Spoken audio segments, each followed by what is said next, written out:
Hey, this is Paul. This is repair from at 68061. It's a G07.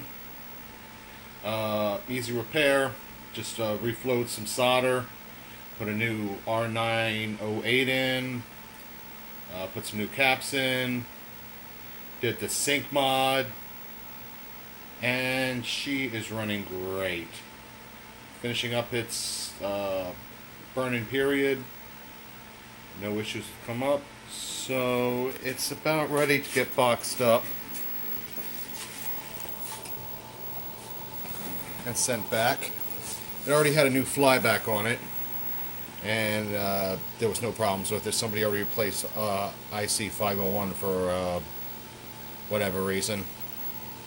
But it's going to be boxed up today and sent out. See ya.